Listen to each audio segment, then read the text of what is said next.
Hello everyone. सबसे ज़्यादा major doubt जो लोग भी काउंसलिंग सपोर्ट ज्वाइन किए मेरे पास या फिर जो लोग भी व्हाट्सएप पे मुझे मैसेज करते हैं कमेंट में कि फ़ी स्ट्रक्चर जो है आपका, अगर आपने जोसा काउंसलिंग में पार्टिसिपेट किया है और अगर सीसैप में जा रहे हो, ठीक है, तो कितना कब क्या पे करना है, सारा कुछ फ़ी स्ट्रक्चर पर हम डिटेल में बात करेंगे। ठीक है, सब कुछ समझ में आ जाएगा।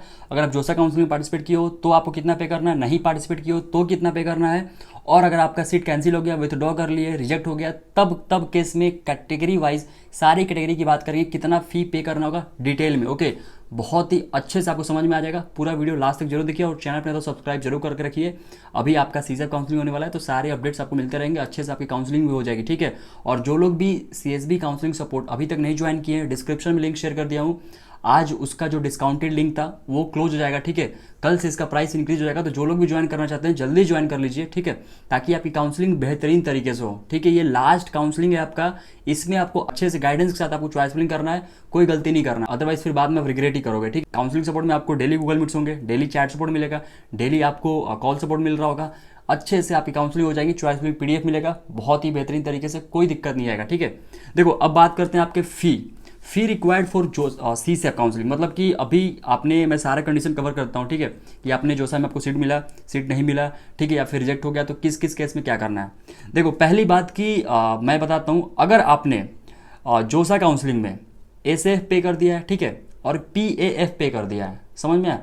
पहले मैं ये कंडीशन कवर कर लेता हूँ कि अगर आपने जोसा काउंसलिंग में एसएफ पे कर दिया, मतलब सीट एक्सेप्टेंस फी, और उस सीट को कंफर्म कर दिया है पीएएफ पे करके। पीएएफ आपको कब पे करना है, आपको 23 से लेकर 27 के बीच में करना है। ठीक है, एसएफ आपके जनरल कैटेगरी में 30,000 होगा, और जब पीएफ पे करोगे तो 45,000।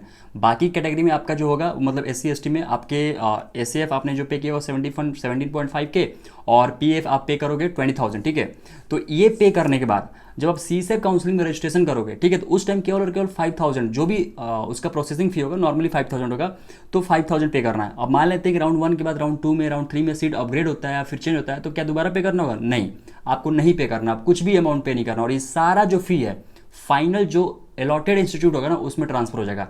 ये सबसे ज़्यादा डाउट होता है। ठीक है, तो ये बात समझ में आ गया।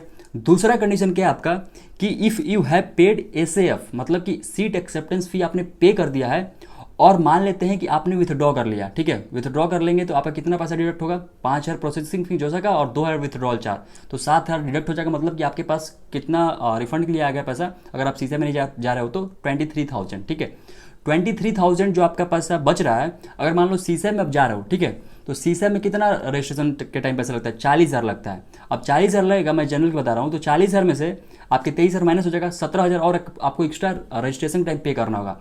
और फिर जब आपको सीट मिलेगा तो दोबारा से आपको 35,000 पे करना होगा, क्योंकि आपने पीएएफ नहीं पे किया है। समझ में आई ये बात? ये अच्छे से क्लियर हो गया। और आपके एससी एसटी वाले में कितना है, उसमें 35,000 जनरल वाले में है, और उसमें 19,000 है आपका एससी एसटी वाले में। ठीक है, तो ये बात क्लियर हो गया अच्छे से। तीसरा कंडीशन क्या है आपका कि आप जो है सीसेप काउंसलिंग में नया रजिस्ट्रेशन कर रहे हो, मतलब कि आपको जोसा काउंसलिंग में कोई सीट ही नहीं मिला है।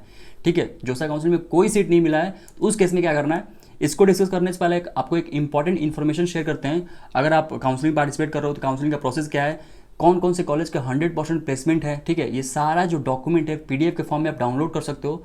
कॉलेज दोस्त जो कि एक व्हाट्सअप चैटबॉट है वहाँ से, जिसका लिंक जो है मैंने डिस्क्रिप्शन में अटैच कर दिया, तो वहाँ जाकर उसको चेकआउट कर सकते हो। काफ़ी ज़्यादा हेल्प करेगा, काउंसलिंग का प्रोसेस, कॉलेज का कट ऑफ, कॉलेज का 100% प्लेसमेंट डाटा, सब कुछ आपको मिल जाएगा, तो काफ़ी अच्छे से आपके हेल्प मिल जाएगा। ठीक है, तो जरूर वहाँ से चेकआउट करिए।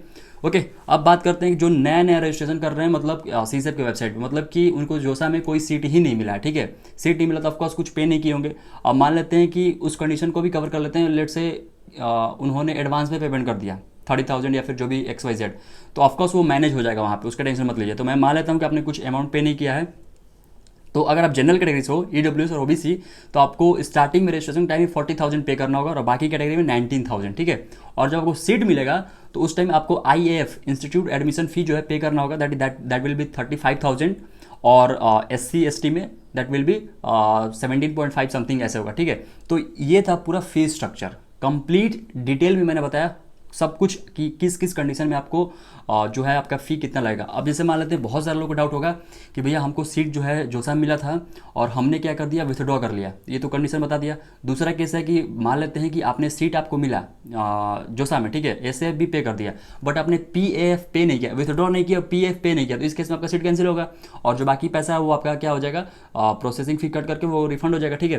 तो इस केस में अगर मान लेते हैं आप सीसे में जा रहे हो तो आपका जो पैसा इधर जोसा वाला है वो उधर मैनेज हो जाएगा। मैनेज इन द सेंस कि मतलब कि आपको स्टार्टिंग में सीसा में कितना रजिस्ट्रेशन करना है, 40,000 देना है, लेकिन आपने आपका इधर 25,000 ऑलरेडी है, ठीक है, जो आपने सीट एक्सेप्टेंस फी पे किया था, ठीक है, तो वहाँ पे वो 25,000 मैनेज हो जाएगा 40,000 में, तो मतलब लगभग आपको 15,000 के आसपास और पे करना होगा। आज आपको सीट मिलेगा तो आपको 35,000 और पे करना होगा। दैट विल बी जो आपका जोसा के बाद हम लोग PAF पे करते हैं, वहाँ पे आपको इंस्टीट्यूट एडमिशन फी पे करना होगा।